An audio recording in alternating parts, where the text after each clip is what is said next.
Yeah, no. Excuse me. Excuse me, sir. You want to fill in roster?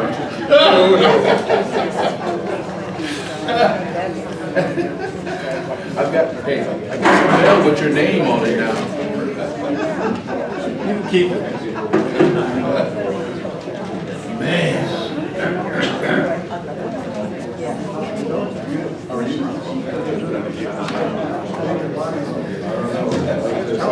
Some of the emails I got today.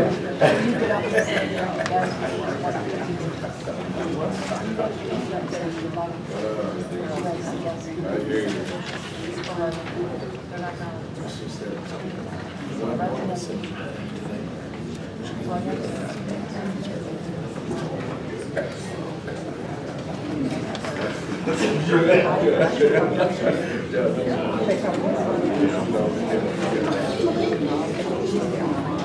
She doesn't realize we have a boy, she doesn't find out.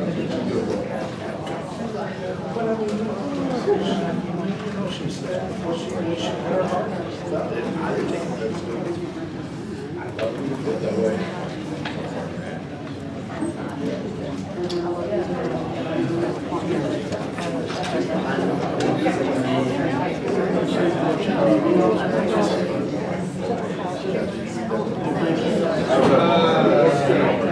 Right. I emailed her.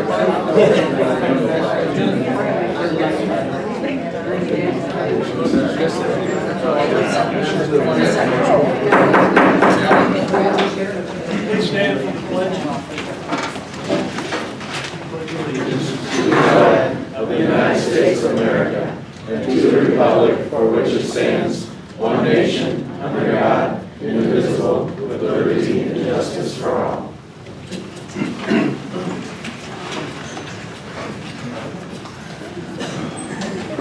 Okay, we're going to have first a public hearing on the use of community development block grant funds for 2019.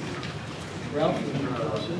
Purpose of the public hearing is to seek public comments regarding the use of the 2019 Community Development Block Grant Fund estimated at $20,000.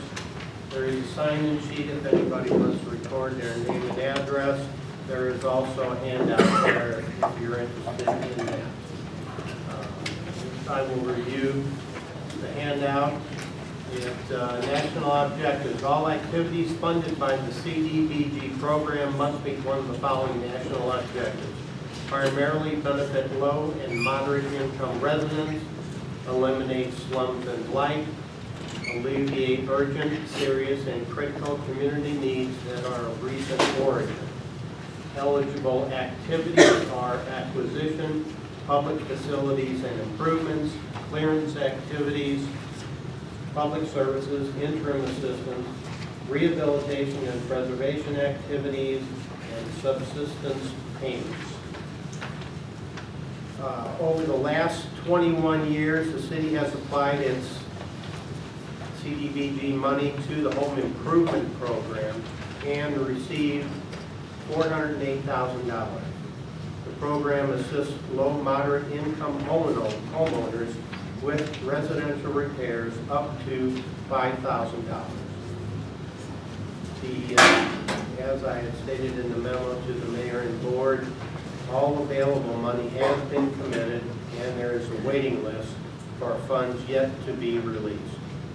If anyone wishes to submit written comments, they may do so until June 22nd, and they will be included with the application. And we then submit those names to St. Louis County, and they administer the fund. the individuals work directly with St. Louis County through the home improvement program. It's been, there's a variety of purposes we can use it for, but we've always used it for these grants for low and moderate income homeowners, and it's been quite successful here in Eureka.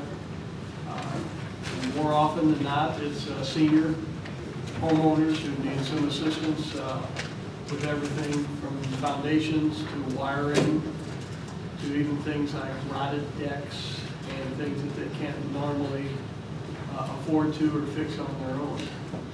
And I know I've personally handled a couple cases that where in fact the seniors could not make it to the 270-55 area where the South County area where the office is, and we hand carried some of their tax returns and other things that they need to prove eligibility.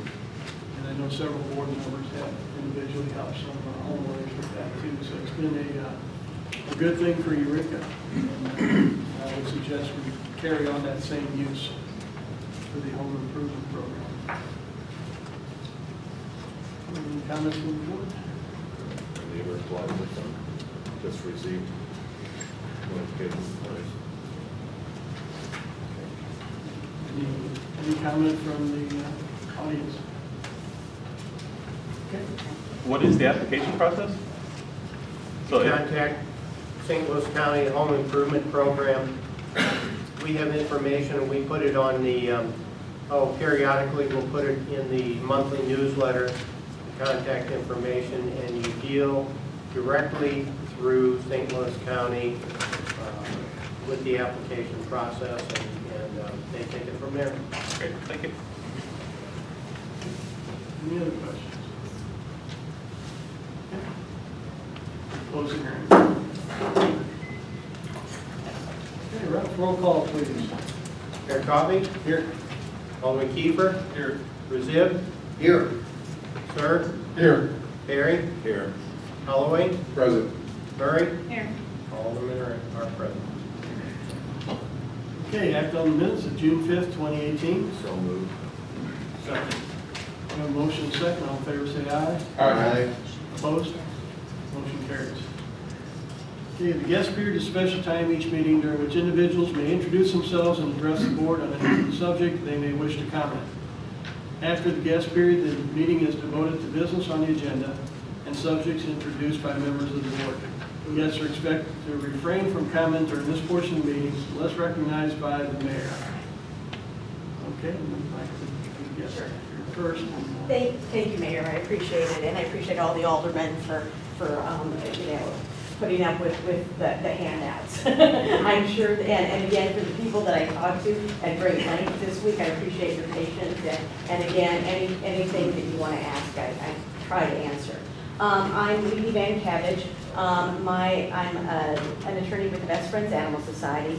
I'm a past chair of the American Bar Association's Animal Law Committee, a past chair of the Illinois State Bar Association's Animal Law Committee, and I'm also a co-author of A Lawyer's Guide to Dangerous Dog Issues, and worked with the U.S. Department of Justice Cobb's office on the problem of dog-related incidents and encounters. So if you don't have that booklet, I can get you that too. We all want safe and humane communities for people and pets. I mean, I think that's the universal goal. And so we have to do this by doing research, seeing what's out there, what works, in other communities, and seeing, how things have changed. So, one thing we do like is uniformity, because people, when they move into town, they often don't think about, like looking to see if a certain breed of dog is outlawed or whether it's allowed, because most of the places are getting away from breed discrimination. So, so they just assume that that their dog is welcome, and that if they're a responsible owner, that there shouldn't be a problem. So, what we see in places that do have breed discrimination, they often pit neighbor against neighbor. A neighbor might be mad because you're playing your stereo too loud, and so they'll call and say, I think he's got a pit bull. And you've always thought your dog was a beagle mix, so all of a sudden the police are there, and you have to try to say that no, my dog really, I think, is a beagle mix. So it's somewhat problematic. A national survey done by Luntz Global in 2014 showed that 84% of Americans believe that Americans should have the right to own whatever breed of dog they choose. Which kind of does make sense because, basically in America, it's a property right issue. As long as you are a responsible owner, you should be allowed to own whatever breed of dog you choose. 21 states now prohibit breed discrimination or have provisions against it. The most recent ones, South Dakota, Utah, Arizona have enacted these laws.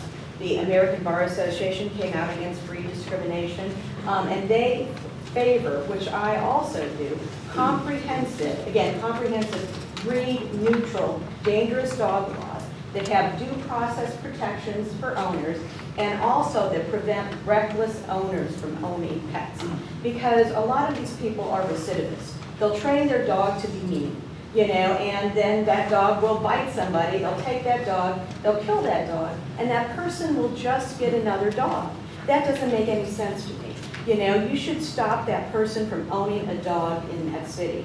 In South Bend, Indiana, they used to have a pit bull ban.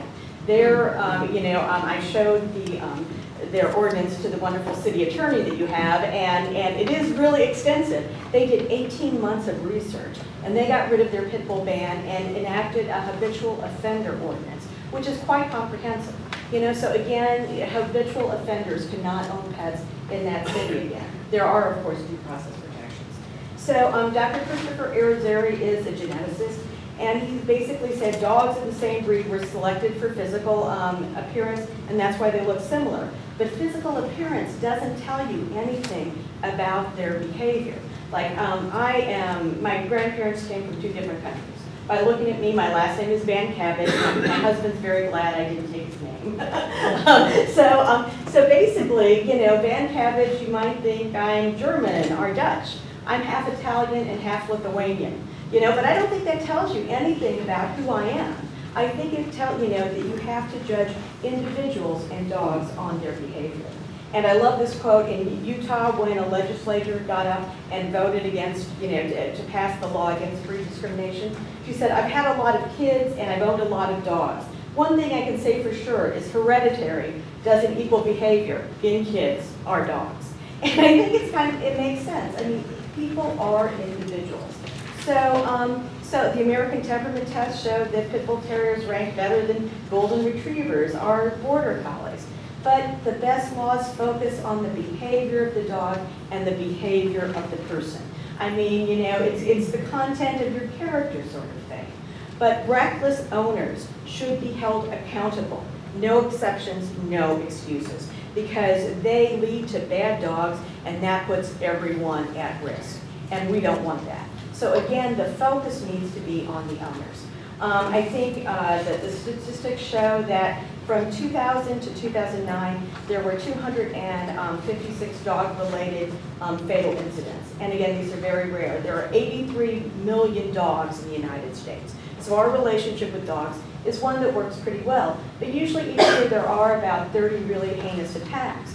So Dr. Gary Petronic did a study examining all these. He found that 20 different breeds of dogs were implicated in those attacks, and that and you could only reliably determine the breeds of dogs in 17% of the cases. So he found that it didn't matter. Basically what mattered was the behavior of the owner. If they left the dog alone with the child, if they abused or neglected the dog. 85% of the dogs, 87% involved a male dog, and 84.4% of the dog-related fatalities, the dog was sexually intact. So again, it might be a testosterone thing. So Bob, I'm going to ask you to pass these around. But I think you saw those before, but these are purebred dogs. And I don't know who in your city, who's determined to make the determination if it's a pit bull terrier or not. I mean, I've taught at police academies, and none of the police officers, when I show a photo array of different types of dogs, usually 1 out of about 60 can identify, a pit bull terrier. Most really don't know, and they don't get training in that academy.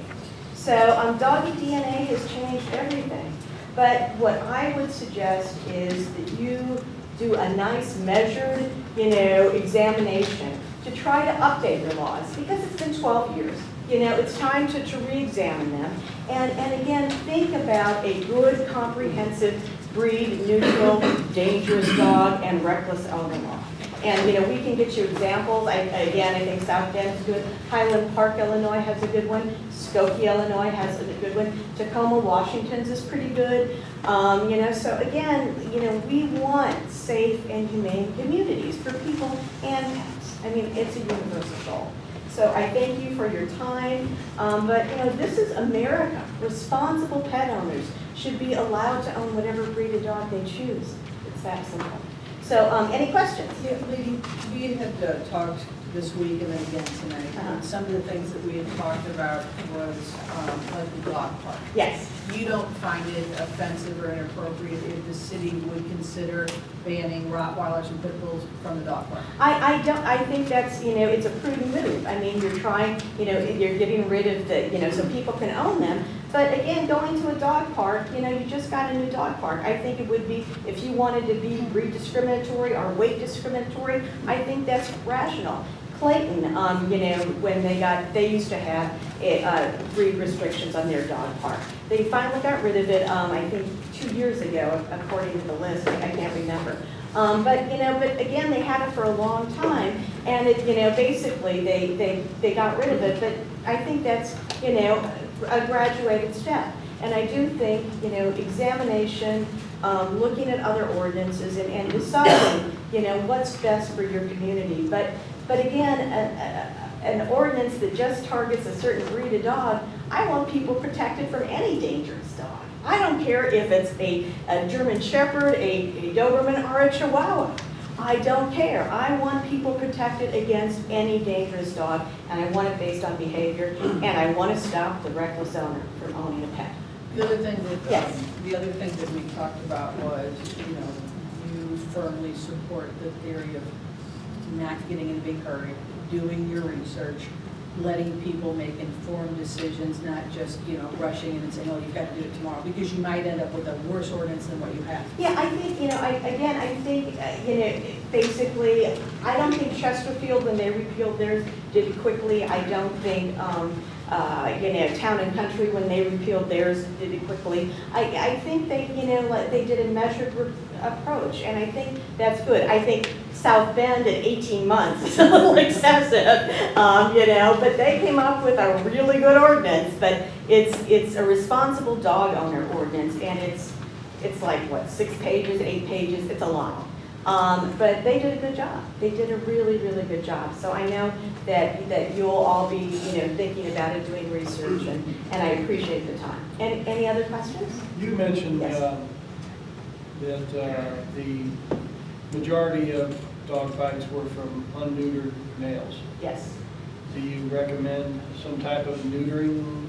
That's a hard one because a lot of people can't afford to get their animals sterilized. So I don't want to penalize poor people, from owning pets, because I think it's very, very important. But any dangerous dog, any dog that bites or threatens a person off its owner's property, should be, it should be required to be sterilized. It should be required to be microchipped. It should be required to be walked on a lead by a person over 18 that has control of the dog. It should, you can require it, like Illinois does, that they can require to go to an obedience class or be seen by a behaviorist.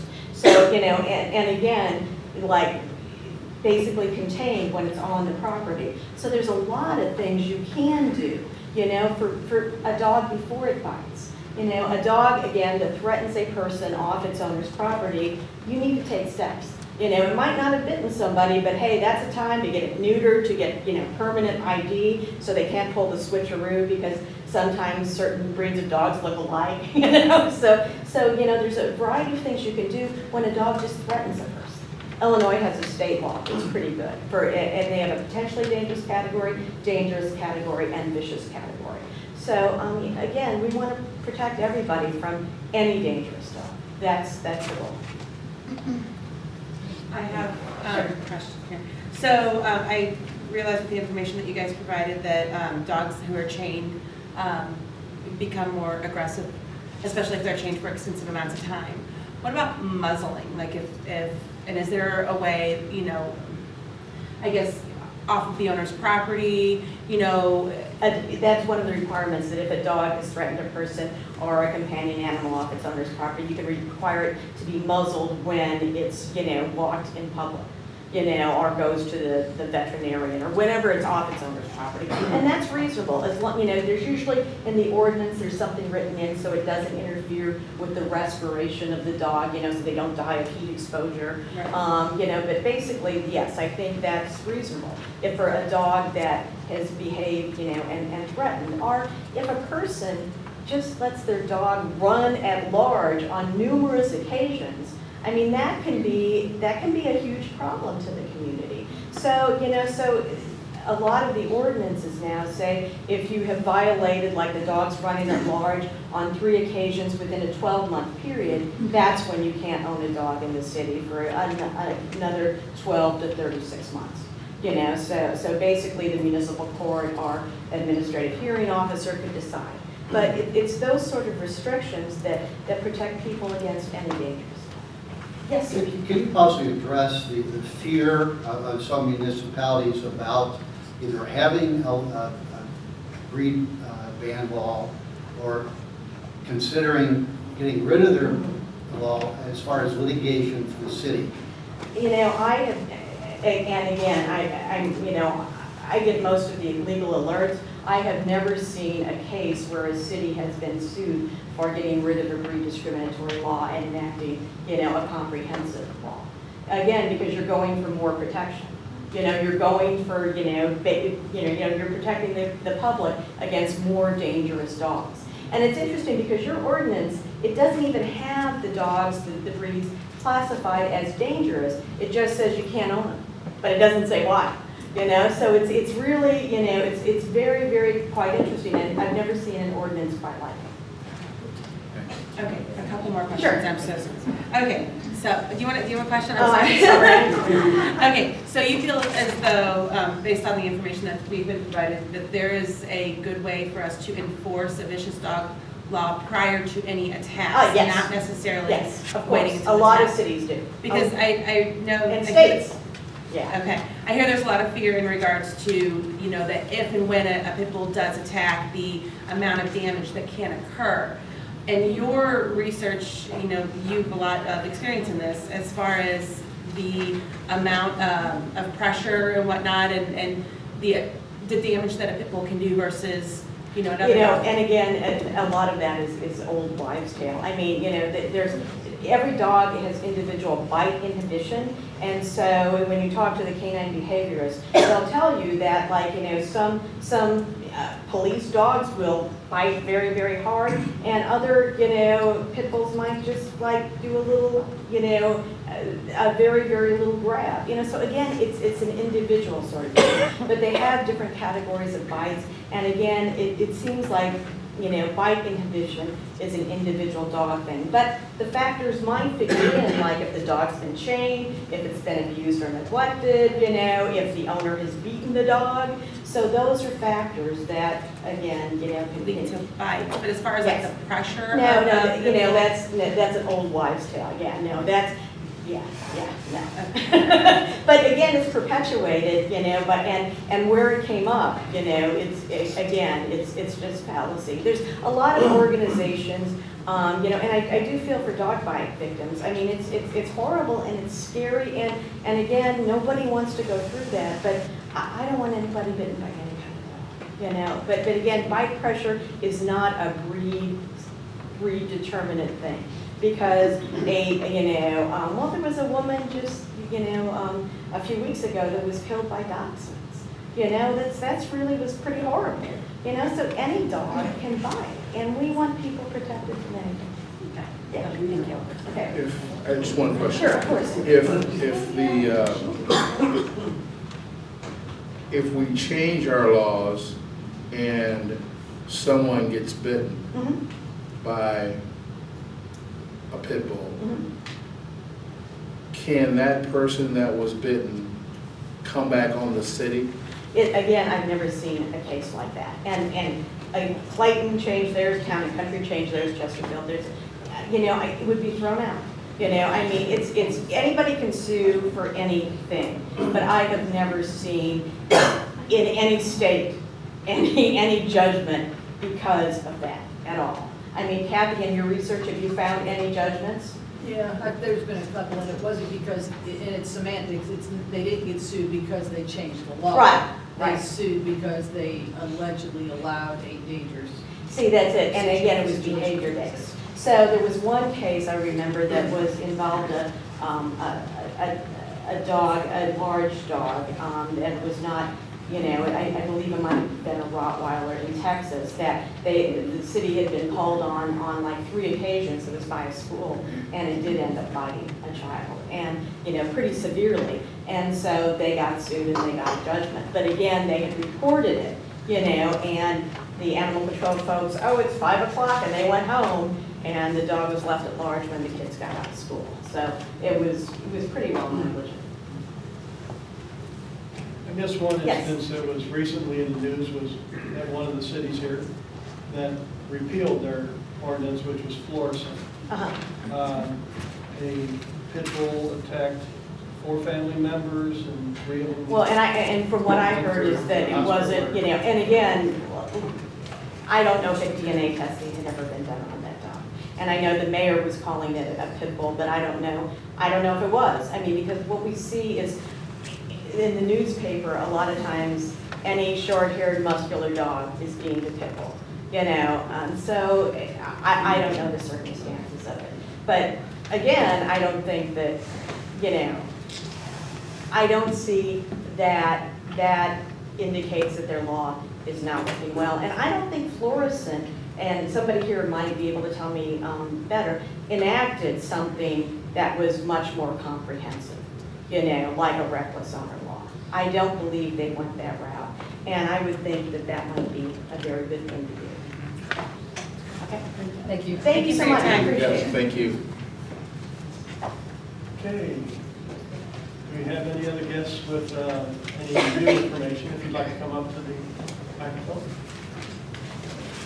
And she was speaking for the group. She represents the organization. I'm speaking And for so she was national. given a little bit of extra time. I'm speaking for National Pit Bull Victims Awareness Organization.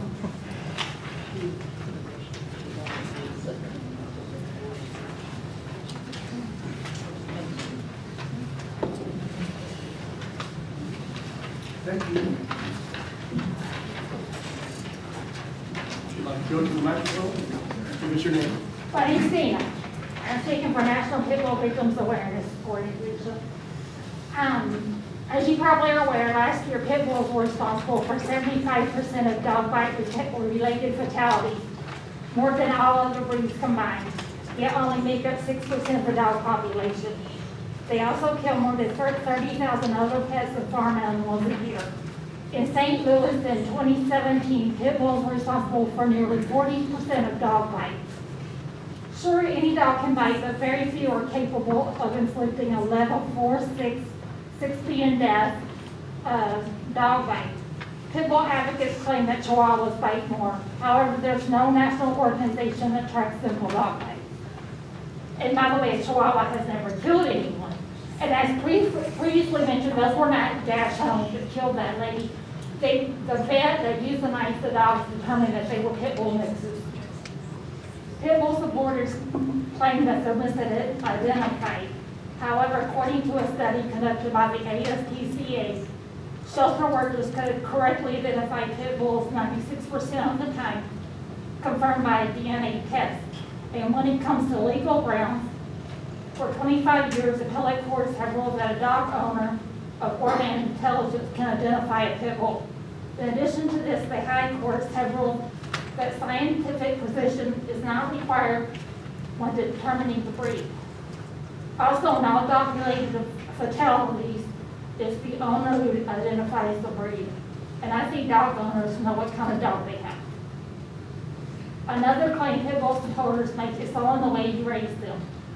Well, it's not the abuse of fighting dogs that are mauling and killing, but rather well-loved family dogs.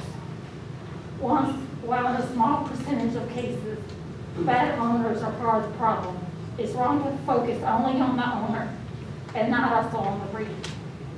If it were a bad owner problem, we would see other breeds attacking as frequently and as severely as pit bulls.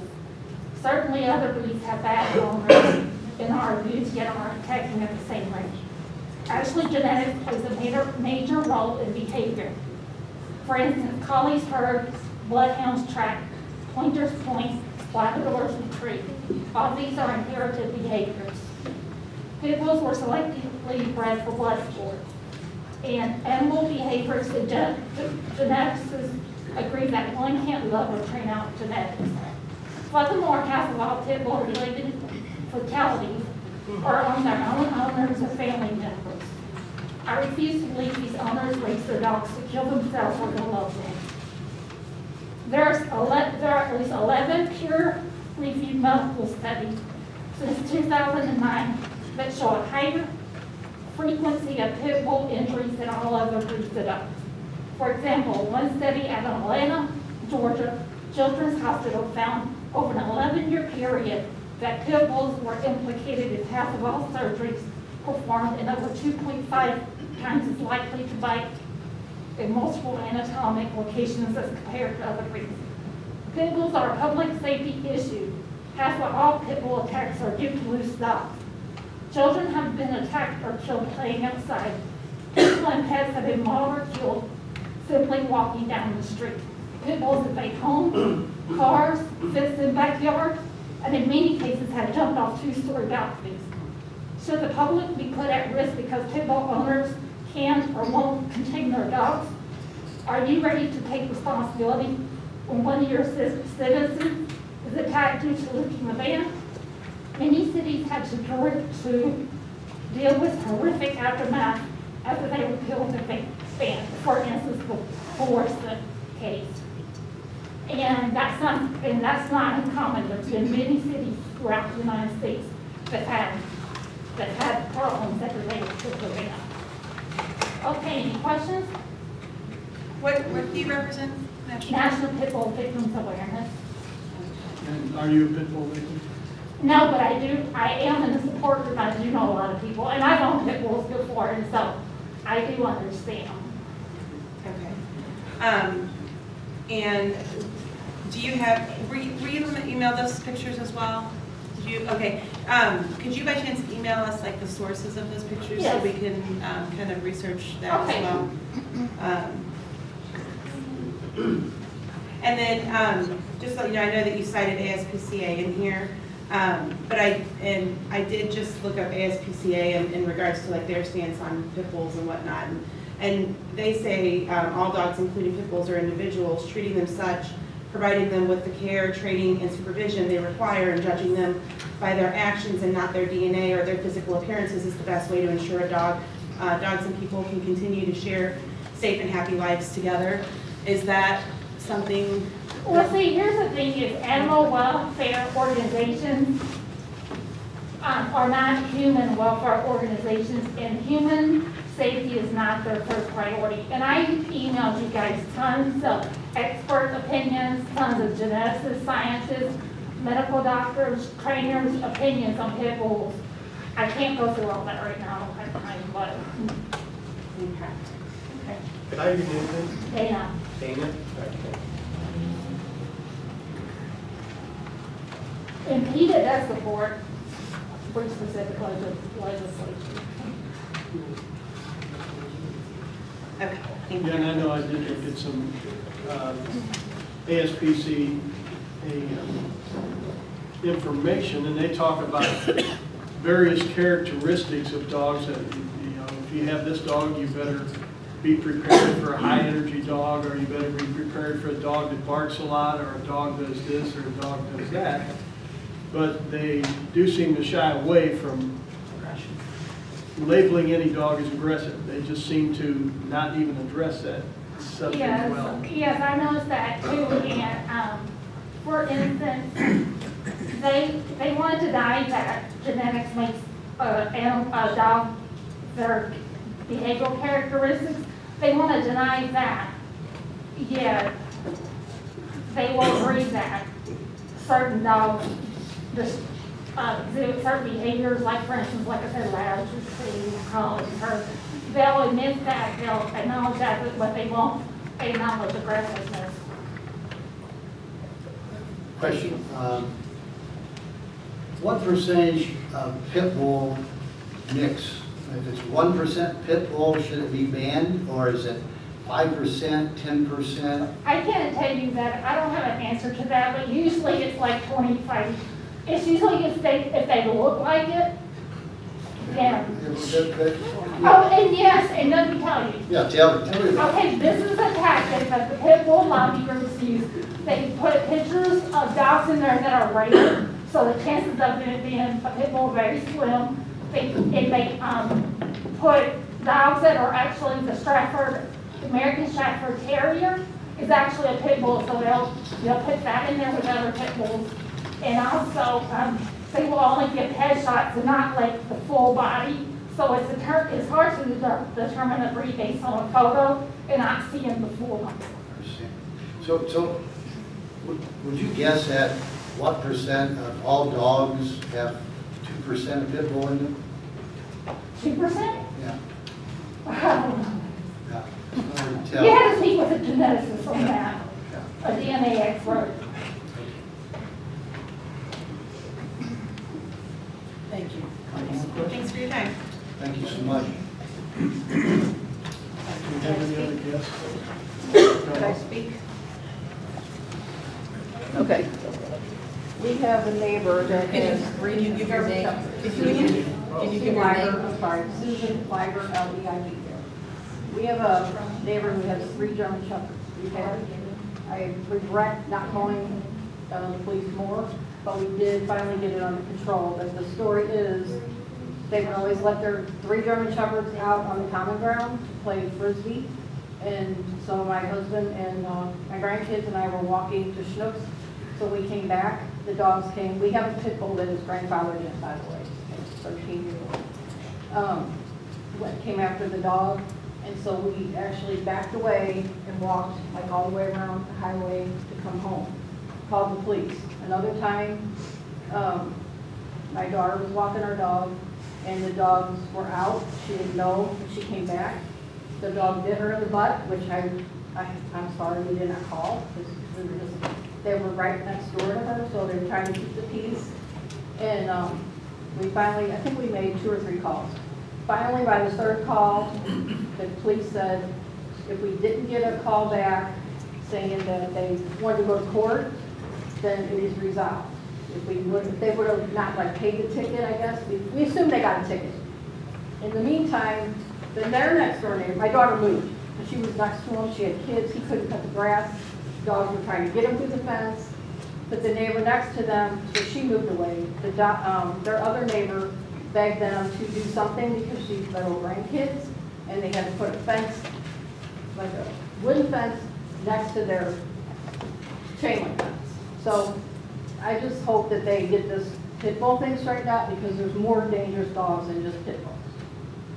Thank you. Thank you.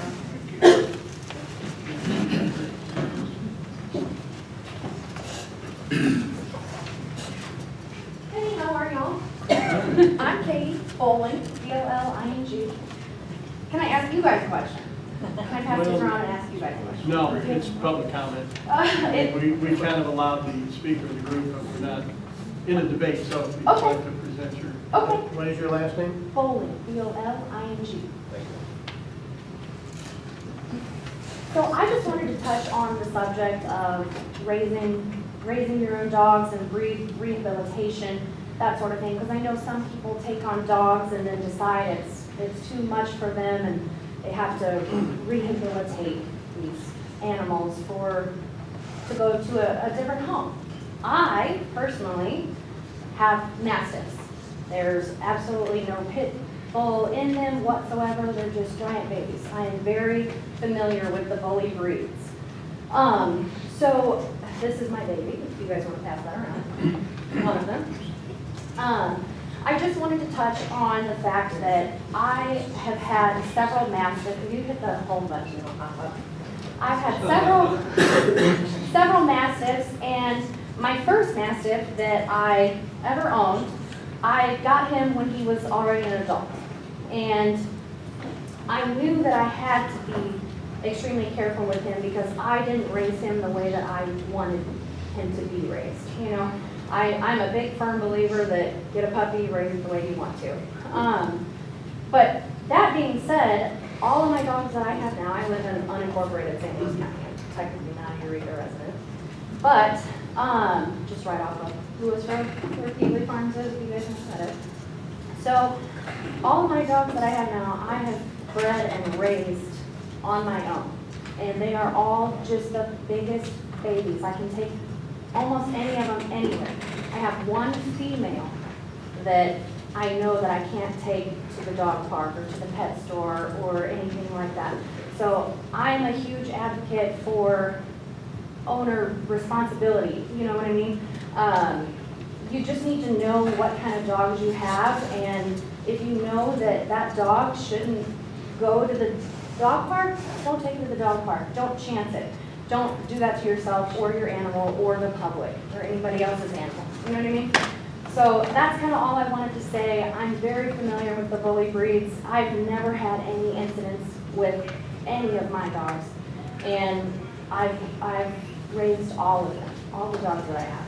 So that's kind of all I wanted to say. I wanted to put my 2 cents in. Thank you. So, thank you.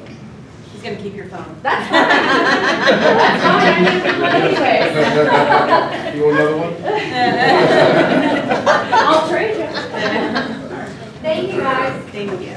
Okay, and Carter back there first. Thank you. I'm not bringing my phone out.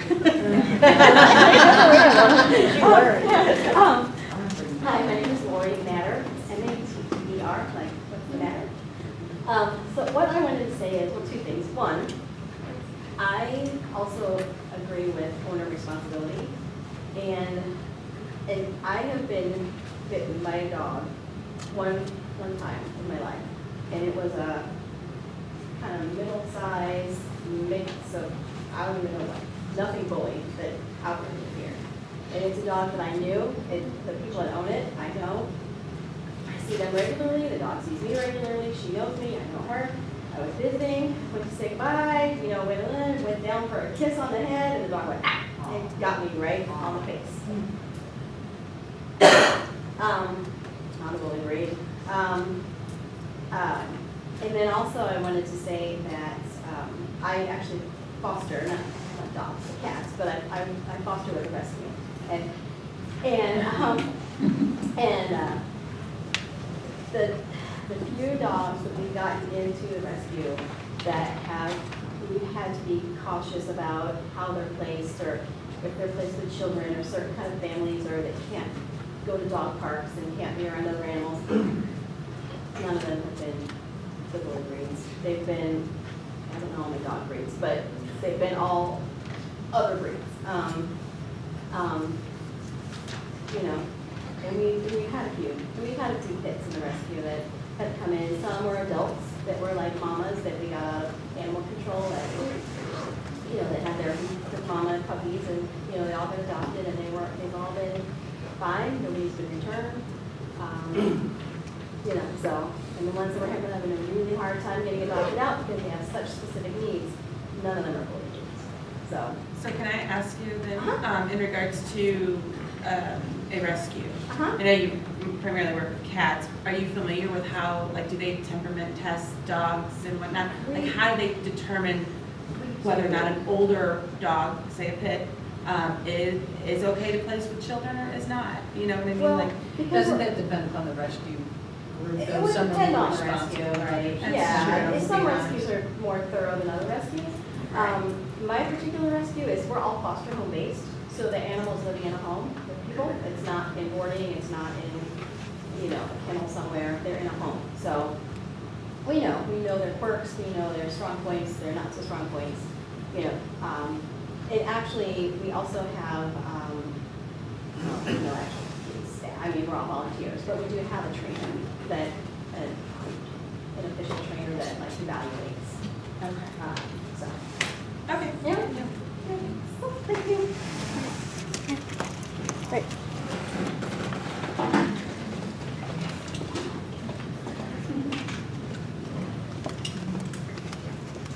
My name is Amanda Mullen, M-U-L-L-E-N, and I'll be quick. I just want to state that I am a Eureka resident. I live in Ashton Woods. My husband Jeff was here at the last meeting, but unfortunately he couldn't come to this meeting.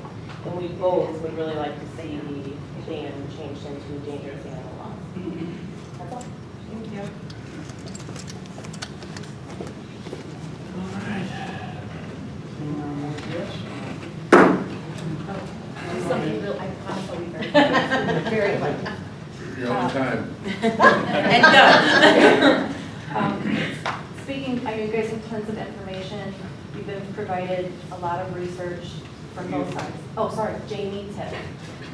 I just wanted to reiterate that dogsbite.org is a radical group that has an agenda to eradicate all pit bulls. Dogsbite.org data is gathering is anything but scientific or use of proper scientific methodology. We now know what a proper data gathering and evaluation process is. Dog bite statistics would, at the very least, include proper breed determinations, only citations of incidents involving dog bites and fatalities investigated by impartial experts. The CDC was correct to conclude that breed-specific legislation should not be passed based on dog bite statistics, but proper data gathering and attending formal scientific evaluations would be almost impossible to accomplish. And for all these reasons, nobody should give dogsbite.org or their data any credence, since in no way is their data accurate, scientific, or possible. Thank you. All right. Moving on to the next item. Item 5, driveway extension application. And Charlene Tucker, 608 Smells Drive. Any questions from the board? Do we have a motion to approve? Anyone against this? No. No? Motion we approve? Second. Okay, we have a motion second. All in favor, say aye. Aye. Opposed? Southwest. Okay. Item 6, liquor license applications for Duhop Jang. Is that right? Doing business as China Walk, 98 Legends Parkway. Full liquor by the drink, including Sunday sales through July 31st, 2018. And these are only till July 31st, 2018, because that's the new license year starts after that, I assume. Yes, that's correct, and both of them, for the first one, it's China Walk changed ownership, and on the second one, they're going into where Los Cabos was, and so they're both applying for licenses through the end of this liquor license year, which is July 31st. That's why it's for 2 months. I move for approval. Second. Or both? Both. Second. Okay, we have a motion second. All in favor, say aye. Aye. Opposed? Motion carries. Item 7, temporary caterers permit applications. Both Six Flags. Motion approved. Second. We have a motion second. All in favor, say aye. Aye. Opposed? Motion carries. Item 8, Planning and Zoning Commission recommendations from June 13, 2018. Item A, recommend approval petition from Catherine Hafley and Timothy Walker for a special use permit for residential use in a commercial district at 8 East 2nd Street. Any questions from the board? Is the applicant here? Okay. There were conditions, right, for the approval of that application? And we did an exterior inspection, and there were quite a few violations, and I guess there were some interior improvements you were going to make also. Would you like to stand up? Come up to the microphone. Come forward. We're not that tough.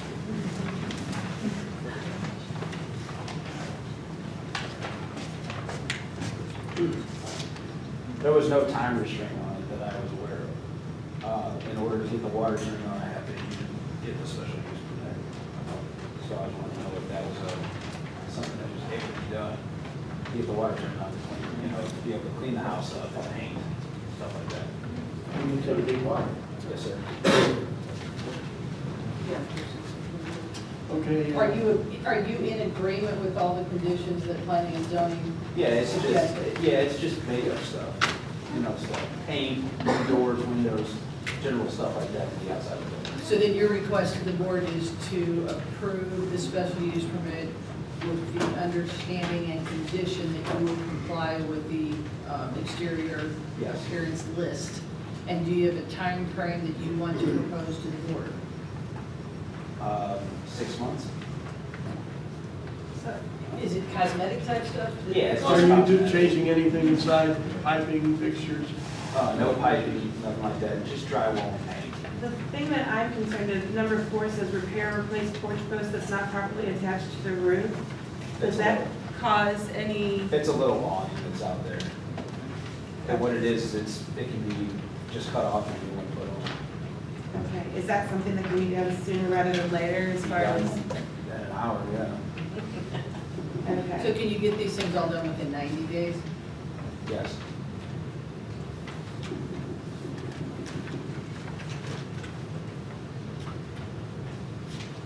Is it something that you can do before you move in? Yeah. Yes. I believe that was one of the conditions that Right. the inspection be performed before there could be any occupancy. Right, that's what I was thinking, that, you know, get it all done. So then, just to clarify, you're asking that they turn on the water, but you're acknowledging that you cannot move into Yes, the absolutely. structure unless and until you receive an occupancy approval from the building department, Right. Make a motion to approve? Second. subject to the condition? Yes, subject to Those conditions, right? yes. Those conditions.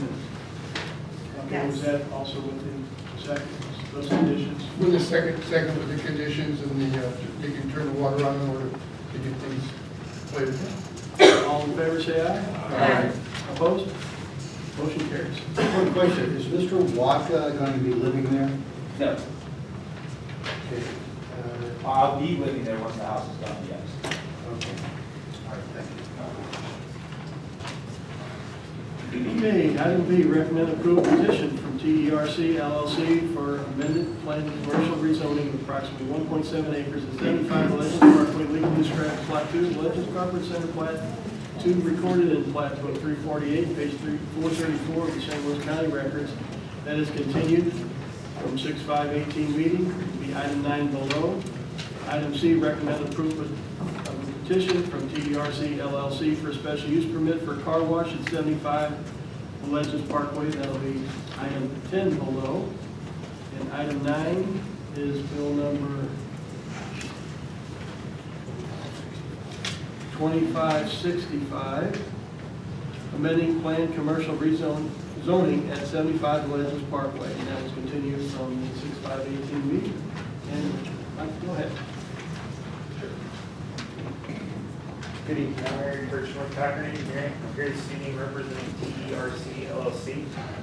Also attending with me this evening is Mr. Roland Burgles with TERC LLC.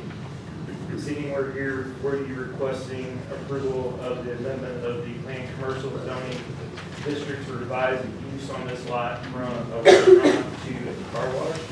Also here for you this evening for a special use permit for the car wash and for the land disturbance permit. The site is located at the northeast corner of Highway 109 and Legends Parkway, which is right across the road from us here. Current address is 75 Legends Parkway, and discussed its zone planned commercial district. The plan for the project is to build a new Tiger Express car wash on the site. Lot size is 1.68 acres. The proposed building on the site is 5,340 square feet. The plan provides for 6 parking spaces for employees. Got the trash enclosure, it's to be masonry to match the building, kind of on the north side of the site. All mechanical equipment, HVAC equipment will be screened to the city's requirements. Access to the site is via one entrance on the north end of the site. Hours of operation for this facility will be Monday through Saturday, 7 a.m. to 8 p.m., and Sunday, 8 a.m. to 8 p.m. There are trash receptacles located in each one of the vacuum bays to collect trash at each one of those stations. Those are empty, taken to the trash enclosure. The site will provide for water quality treatment to meet the city's requirements. Landscaping has been provided per the city's code. We also have a couple of retaining walls on the site, one on the north side located here, one on the south side located here. That's due to the grade differential on the site. And we're showing a fence on the top of these two retaining walls. That fence will be a 4-foot tall, black powder colored aluminum fence, won't be chain link, with the vertical slats that are 4 inches or less per building code, just to keep someone from stepping off the wall and falling off the wall, so it's a safety concern. Once they go over 4 foot, we have to do that. One thing I want to bring up is the flow of traffic for this site. The traffic for this site will enter this access, as we talked about here, which is the only access for the site. They will come into this and they will queue up in these 2 lanes. And we can stack approximately 20 cars in these 2 lanes in this area right here coming in. We got about 5 more cars stacking coming into here. They'll enter the building here and they'll be prepped in the building, come through the building, come out this end on the north side. There'll be a toweling station there where they can be toweled off, and then the customer has the right to either leave the site and come out the access, or they can come into the vacuum bay area here, get their vacuuming done, clean their car, and then they can leave the site.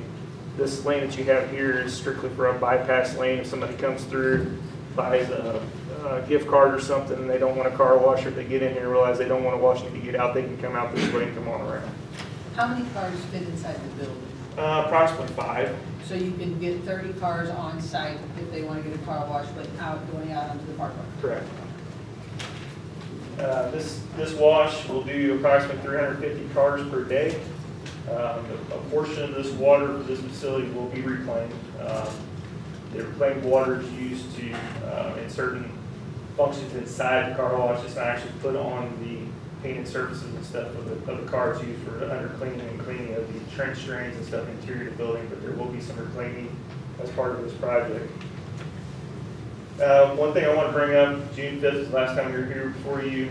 After the June 5th meeting, we had a meeting on June the 7th with several of the city staff members, fire department, the mayor. And we talked about the layout of the site and the access. Previous plan had access point here and this access point down here. Actually, we'll list a little bit further this way.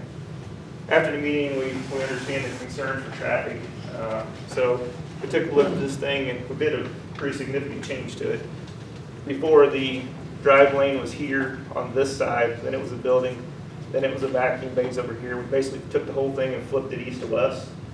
And then we removed the access point that was down here, which seemed to be most of the concern. So now we have all our ingress and egress at this northern entrance right here.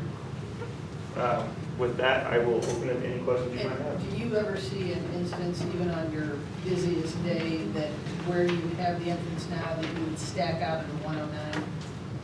I mean, into 109, no. Okay, No, and I don't that see- obviously was the issue from the southern entrance, was much closer. And with this plan, it's not foreseen by anybody involved that we're going to stack onto 109 from this car wash.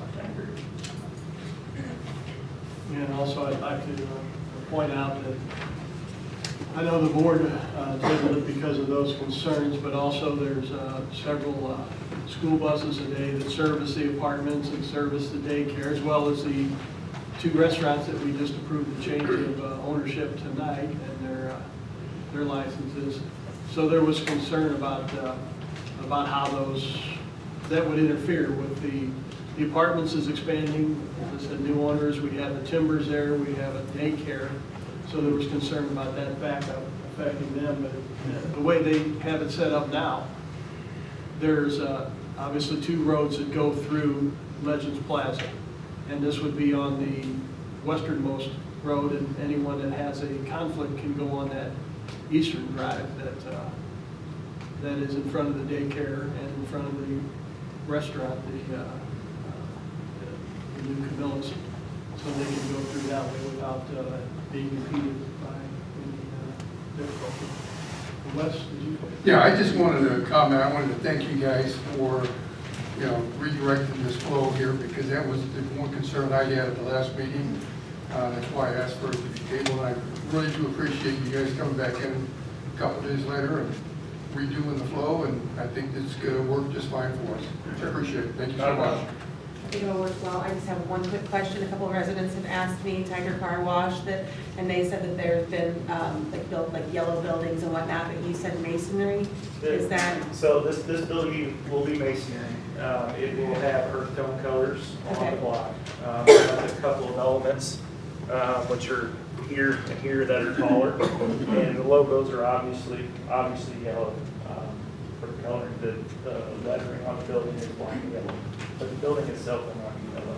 Okay, so we'll put some neon thing, okay. The retaining walls, thank you for the fence. Will they be some type of textured masonry or concrete rather than just flat? They'll have a texture to them. They're going to be what I would call similar to a roughened modular block wall. The color I think the contractor's looking at right now, I don't know which color they're going to select, but it won't be a smooth block wall. It'll have a texture to it. Most of them nowadays have some sort of Yeah, texture. no, most people do that. Plain, flat concrete typically just doesn't. Is that the only signage you're going to have on the building itself? There'll be signage, the signage package will be submitted, or signage permit. There'll be signage on the building itself, and there's going to be some small directional signs interior to the site.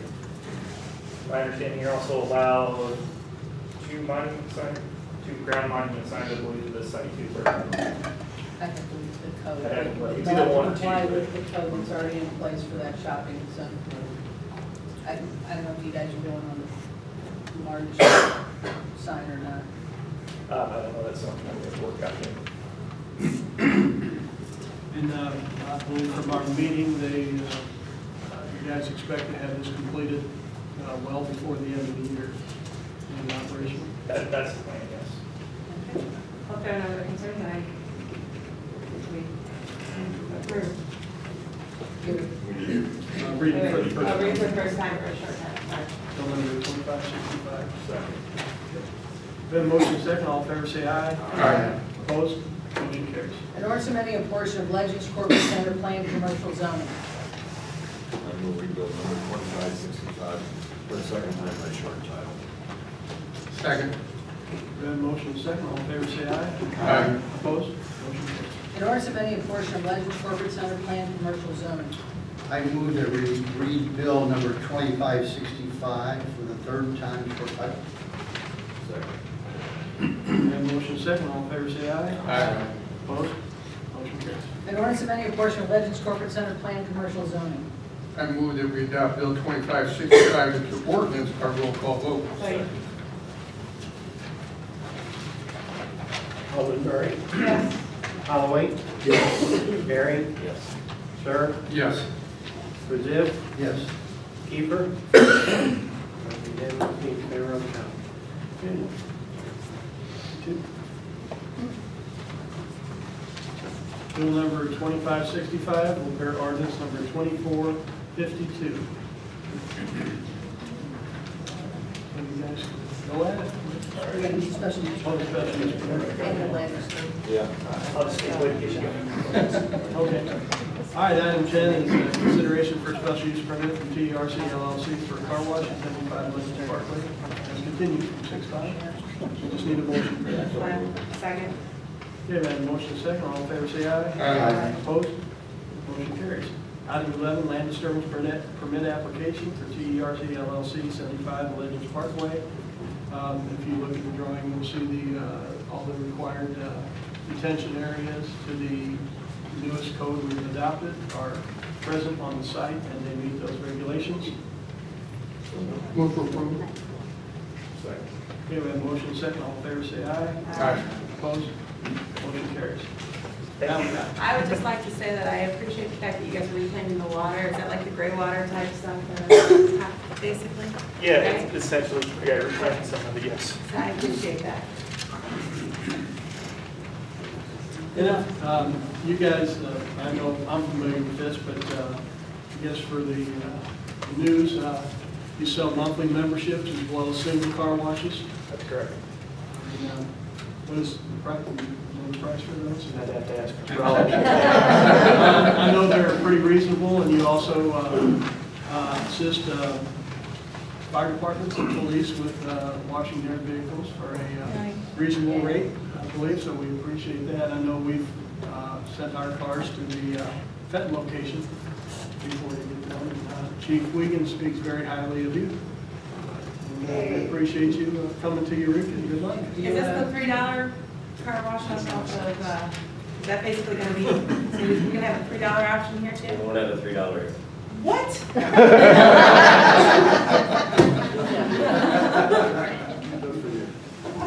In the waiting area, do you play that car wash song on a regular basis?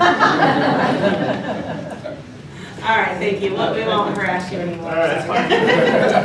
Sorry for the delay, and I believe they'll be closing tomorrow and getting things underway there quickly. So, Good. Good luck. Thank you, guys. Item 12 is bill number 2566, amending the municipal code relating to the harboring of ducks.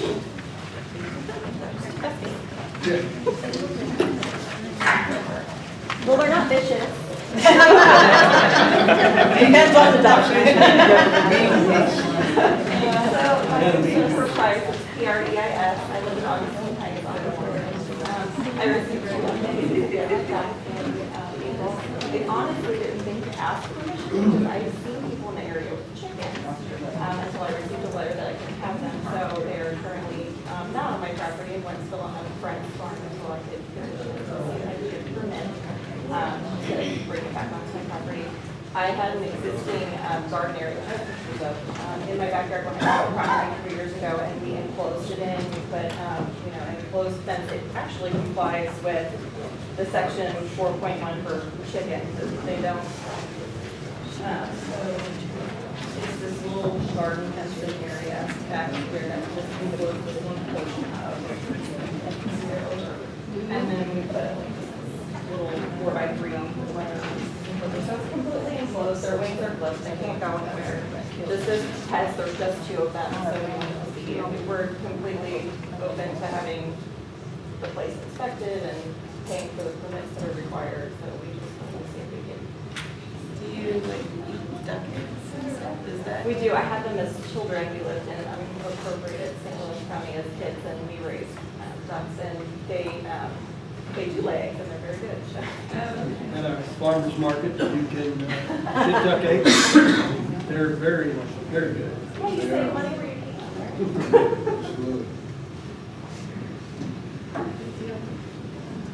Do you need these back? I move that we read Bill 2566 for the first time by short title. Second. Second. Okay, we have a motion second. All in favor, say aye. Aye. Opposed?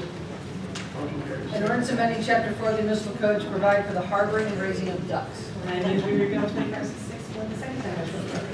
Second. We have a motion second. All in favor, say aye. Aye. Opposed? Motion carries. An ordinance amending chapter 4 of the municipal code to provide for the harboring and raising of ducks.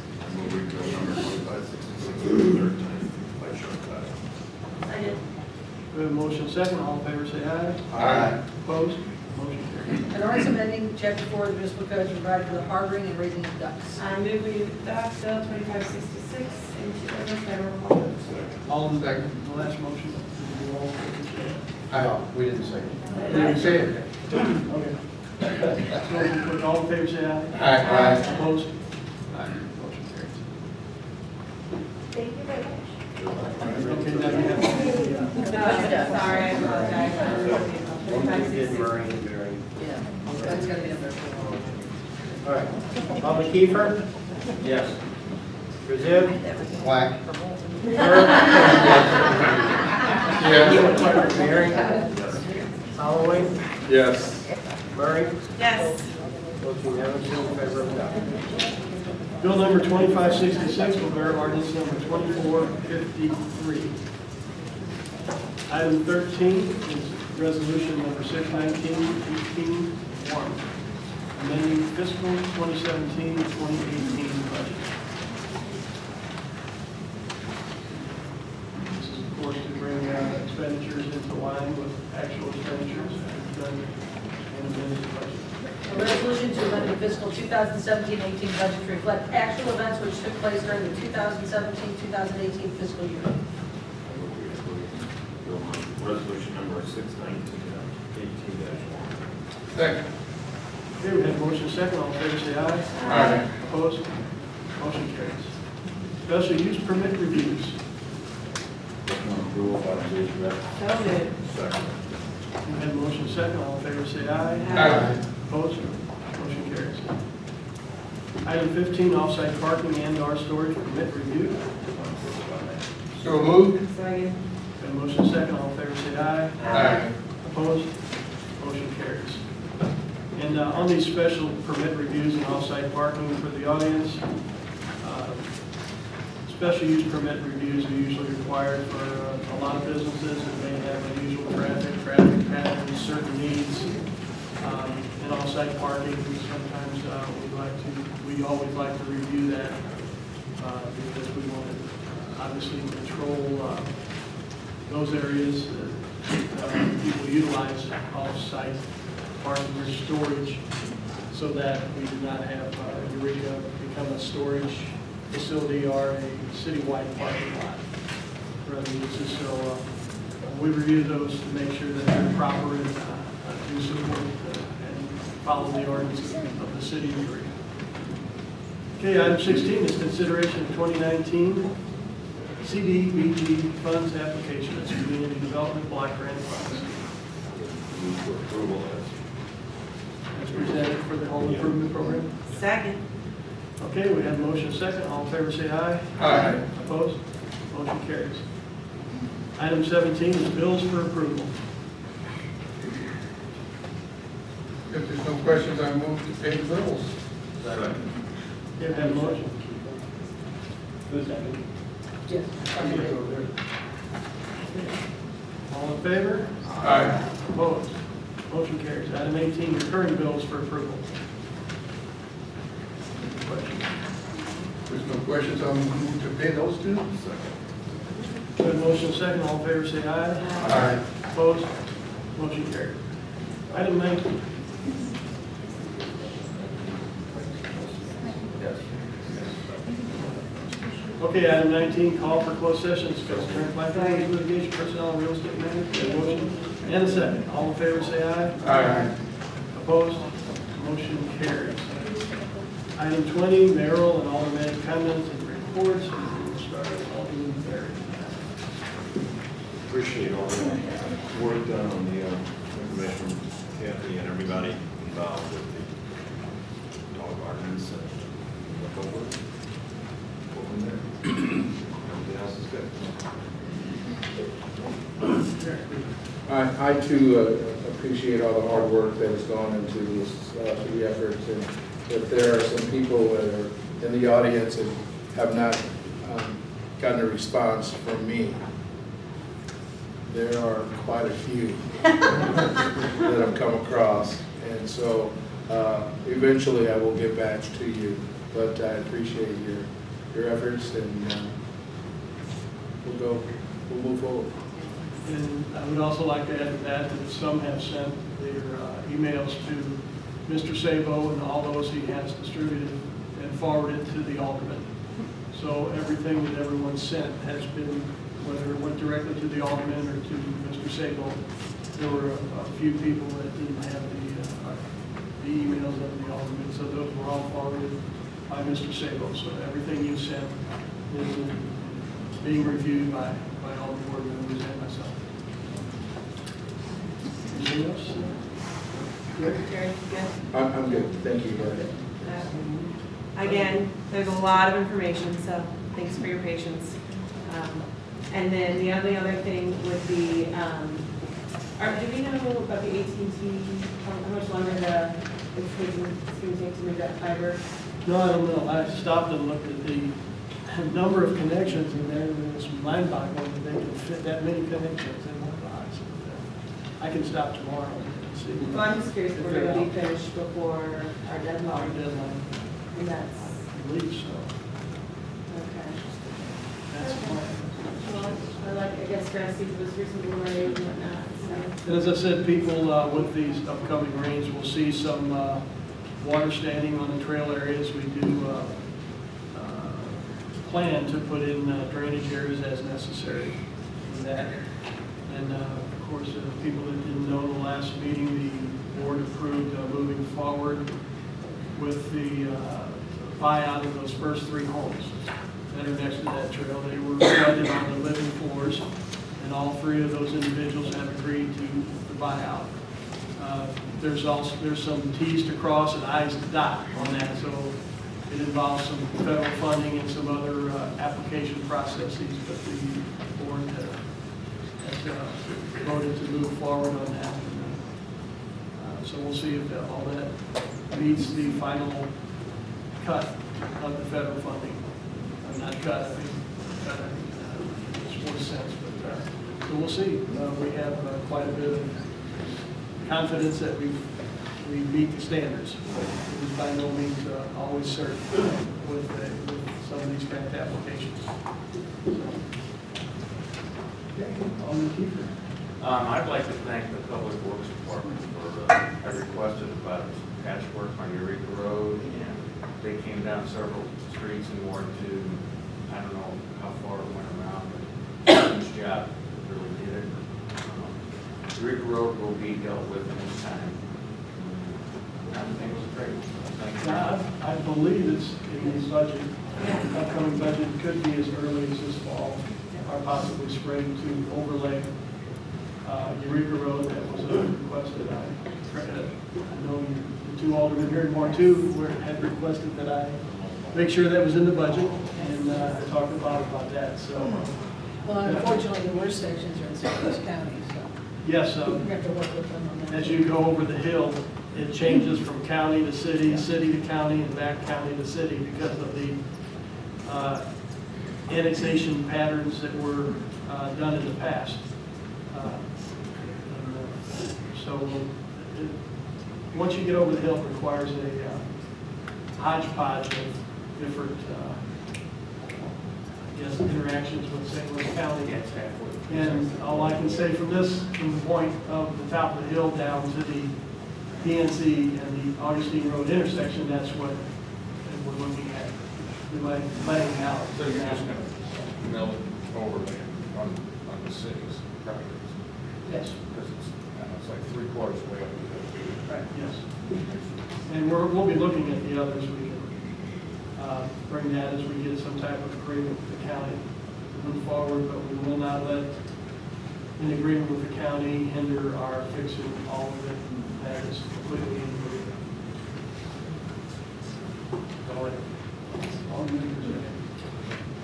I too would like to thank the Bully Alliance. I'm very impressed with the organization. It's professional, a lot of great information. And I was very impressed with the fact that you went in and took our current ordinance, our animal ordinances, and actually offered suggestions as to how we could make them stronger to help people and protect people even more in their community. So I say bully. Bully. With that bullet, or is it dilly. Outside it's the beer thing. Bully. I have one other item, and as everyone's aware that this Thursday, we're going to have a town hall concerning the water in Eureka and the options. No, 28. 28, sorry. 28. If they show up at the rec center this Thursday, a little bit lonely. I think it'll work out. Yeah, it'll be tough. It'll be live. And the good news is that we'll have 3 options to discuss. My only concern is that there will be some questions that are very important to, I think, a lot of citizens that won't be answered. Questions like, as a consumer, what's it going to cost me for higher quality water in Eureka from these 3 options, whether it be Jefferson County Public Sewer District or Missouri American, or are redoing or upgrading our own system. What's the timeline for these options?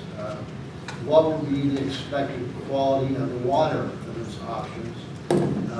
Who will maintain and manage our water distribution for those options? How are we going to pay for upgrading our systems? How much will the city save by actually having a provider versus doing it ourselves?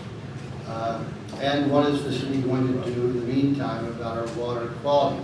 Now, I understand that those answers are difficult in many ways because we don't have all the proposals, but surely Missouri American can tell us what the average family pays a month in similar communities.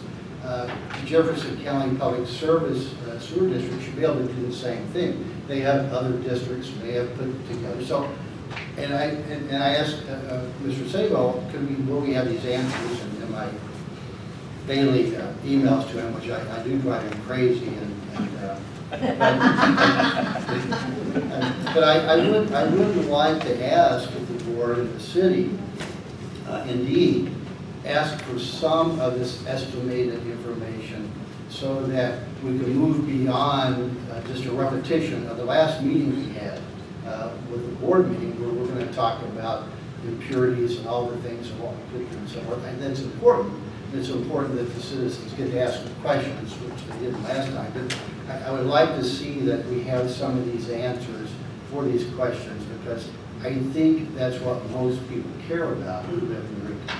Well, and those questions, like Missouri American, Aldermen do, ask them, Right. at the meeting. That's what you guys should be asking the questions too. If there's questions you want to know and things you think should be done, that's more than appropriate to ask them, because you're right, Missouri American should be able to tell you how much would it cost for them to come out. They will. I talked to Missouri American as recently as today, and they will, I've requested of them to print out full rate sheets based on all the variables. Missouri American has several different variables, the most notable being meter size, which is essentially the size pipe that comes into your house. And larger homes that have a larger pipe, say 1.5, pay considerably more in the base rate than a 5/8 pipe does. There's a surcharge on that, so I requested of them to put all those surcharges together and have a handout available. Also talked to Jefferson County Water District, and they're going to see what kind of estimates they can put together. They're still, if they can do a range, if they're comfortable with that, of their possible rates. They're going to discuss that before the meeting. They are still in the point where to move forward, they need to really partner with us, since we would be half the district, to further their studies and put their cost figures together, because it involves quite a bit of engineering. But they're going to see if they can put a kind of throw a dart at the wall range. There are a lot of building a water system from scratch is quite an undertaking, and there are a lot of variables in land acquisition and equipment costs that not only change with planning, but change with day-to-day events. But they're going to try to put something together or be able to answer those questions. And again, I talked with them as recently as today. Missouri American, I think is going to call me back tomorrow. Also, they were having a meeting this afternoon concerning their presentation. Awesome. So he was going to get Kevin, that. how about any concept of what we would pay as consumers if we decide to go to just rehab our system and upgrade our system? Well, it depends. We need to look at, as a board and a city, what we want to do and what will make, I guess, the improvements we're looking for. We did receive a group of proposals from Bartlett West where they will be requesting what level and what areas we want to look at. And they will study those areas. Those areas range from everything from caustic soda treatment to raise the pH, to reverse osmosis, to drilling a new well, or changing the configuration of the current well at the Legends. And it all comes with aeration, putting in systems in the tanks to flip the water, systems like that. So we will have to, and I'd say it'd be sometime after this presentation, we will have to decide what path we want to go down, if we want to go down multiple paths at the same time and see what works out best. But they will be also getting back with us, but they put before us several different scenarios, and they want to know which one we want to look at, because they all involve study costs and engineering. And if we're going to go down the path of, say, reverse osmosis, which is very expensive, we actually have to engineer whether we can do that in 2 plants or 3 plants, if we could pipe the systems together with different flow directions. So if we're going to do the path of us continuing with our system, it's pretty involved. It involves the possibility of land acquisition for piping and perhaps a water plant. So that's, Missouri American pretty well knows what they have, and they know what they would have to do. So that's probably the easiest one to arrive at. Jefferson County, because they have asked that we share some of the engineering costs to determine if it's viable and what the cost is. And then if we decide to go with our own, or if we decide to further explore our own system, then the board has to decide which path to go initially. It can be in steps. We can even try certain things, such as the pH, or the tank turnover, or the aeration, which are all within the range of affordability. And we can certainly work up a range. Anything we do will involve cost and possible financing sales, depending on the degree of indebtedness that we decide to go with. But the improvements could be in specific areas where we have the largest problem. We could start with specific areas, particularly the well at the back of the Legends, and look at those individually. But so we're working on it pretty much every day. I'm glad to hear you will have some answers there. Even though there'll be estimates, at least to be able to give it some information. I appreciate that. Thank you. What's really important is Thursday the 28th at the Timbers. Residents, come on up. That's your chance to talk to everybody, anybody about water up there. So please come up. And yeah, residents may have questions that we haven't even thought about. Right. I mean, We need you to. get 200 ideas out there, and maybe 190 of them we've looked at, but those other 10 may be something that we just hadn't gone into. So anyone who wants to be there is certainly welcome and certainly encouraged to be there. It'll be more of an open forum. There'll be some presentations by the individuals that are the 3, I'd say, the expert groups on this. And then we'll open it up to the floor, and we'll go from there. That's all I have, Mayor. Thank you. Mr. Sir. The only thing I got is, I was asked by a resident who is handicapped that there are several locations, this is downtown Central Avenue, that they cannot access. And if there's anything we can do, I guess maybe we build into our grandfather or something like that, that we can get help to get people in there, or maybe put some handrails to get in. One of them was particularly was mentioned was Sarah's. There's a back entrance, wheelchair.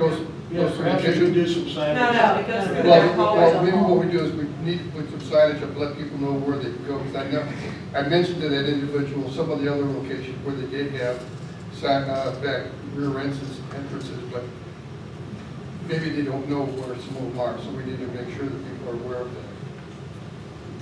Perhaps we can talk to us there, maybe with a small sign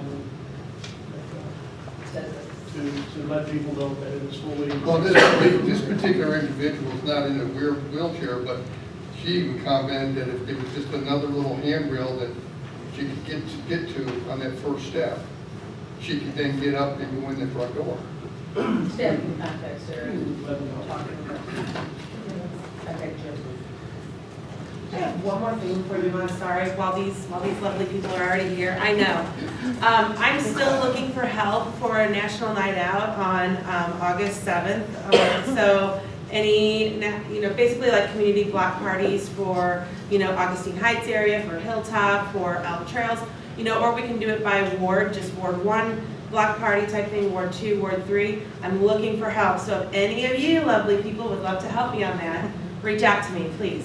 I know you guys all know how to get a hold of me. She volunteered or was volunteered.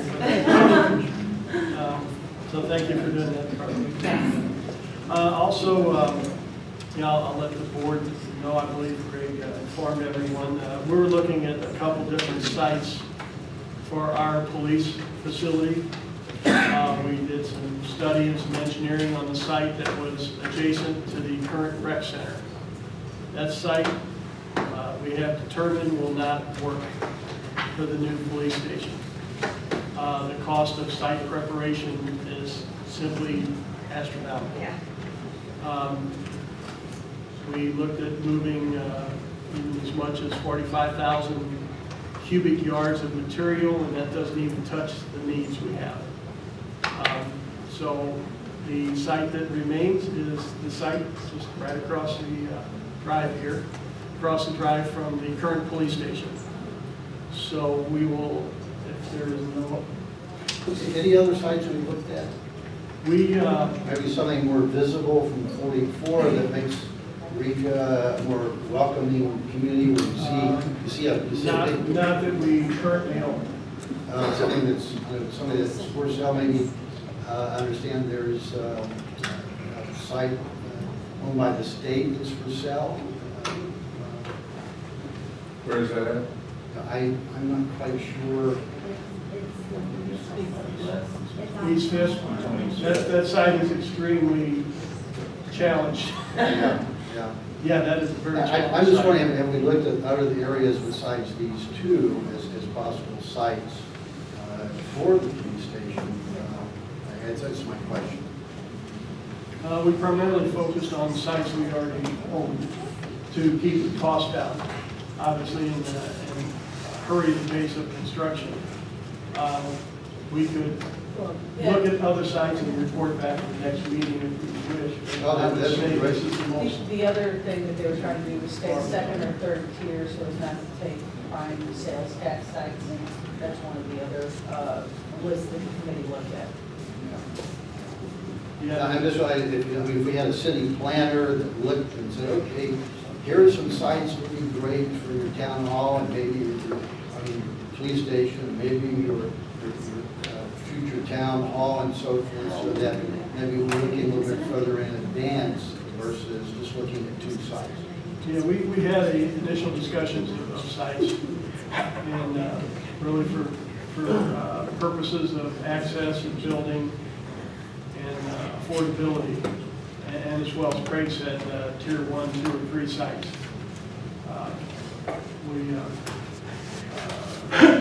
We determined as a group, including the group that I guess kind of morphed out of the initial planning group, it's been determined that the most cost efficient and the most buildable site is the site here. The property we already own, we already have utilities, we already have a traffic signal and all that, and then we can easily transition the current operation to the new building while it's being constructed. But I can... It's a pretty prime retail spot too if we were to sell this as a city, right? Yes, and that was discussed, and we're looking at keeping everything to the, I guess what would be to the west of the current power lines, so that this part would be marketable in the future. The part that faces out on 109. That would be the prime tier 1 site for business. We'll be on the site that's nearest Bald Hill with the current police station, which would be the least valuable portion of this property, is what was discussed. I'd, 4th of July, on the 4th, we will be having our annual 4th of July celebration and fireworks with our very family-oriented event. We will have 50-cent hot dogs and refreshments to make it family. You can come down with $10 and have the time of your life. Get there early, because they always run out. Get there early. We're actually, I think, up again about 10 or 15%. Okay. Our what is the name of Chuck Mears police group? Anyway, there's a group that supports our local police. Is Chief Leader back there? Chief, what's the name of Chuck Mears' group? He's not back there, he's out in the hall. It's the Eureka Police Support Fund. Eureka? The Eureka Police Support Fund. And all the money they raise goes back into the community of our police families. And the city actually provides the hot dogs for them to cook, because selling for 50 cents gives them, actually they believe they lost money on hot dogs. They paid for them one year, but then they donate all that money back to the police fund. So it's a great thing, and come out and have a good time. It's a bunch of people, and also only service animals are allowed. Because when you get 10,000 people down there with dogs don't always, Get along. well, no, it's not dogs getting along, it's dogs leaving their reminders. No ducks. Only support dogs. And actually, there are such things. So only service animals are allowed in that, because as I said, it's crowded, a lot of people there. Oh, this Friday is Band Bike Across Missouri. They'll be following Route 66 from the southwest corner of Missouri. They're already on the road. From Joplin or something like that, wasn't it? Joplin, I believe. Yeah. And they start in Joplin and they finish here in Eureka. It's, Julie, how many riders did they end up with? They have 500 riders. 500 bike riders. So Friday, there'll These are be bicycles, not motorcycles. there'll be food and refreshments available. There'll be music. Julie, would you like to tell us about that? 7 to 10 super smokers is going to be there, and then about 4 or 5 food trucks are going to be there. The mountain bike shed, I always say it wrong, is going to be there with a bike demonstration, and there's going to be a band. And you said Legion Park, correct? It's at Legion Park. If you guys went to the barbecue last year where Dr. Vegas played, it's going to be the same setup over there. Did you say super smokers? Super smokers. He has a tear coming out. Julie, what time do you expect the riders? You're not Eureka. On Eureka. So the riders will get here between 8 and noon, and then they actually they came down on a shuttle on Sunday and parked their cars at the high school. So we're shuttling them from the campground to Eureka High School, and then having a drop-off point down on Central Avenue for all the restaurants and the businesses. The hope was that they would come and visit our town. Yeah, exactly. So that'll happen, and then the concert starts at 6 o'clock, I believe. Is there a kids area too? Yeah, kids area, yeah, no, Methodist Church is doing kids area, lots of free events, and then there's also those knocker balls where you get in And a wonderful new playground for them to. Yes, and then about 300 of the bicyclists will actually camp at Legion Park and then wake up and hopefully eat breakfast at our restaurant. They put together some special chickenellis and Sarah's and Michelle's, and then, and then they also got group discounts at Six Flags and some opportunities, so we're really trying to get them to stay in the area for the weekend. This Friday? This Friday.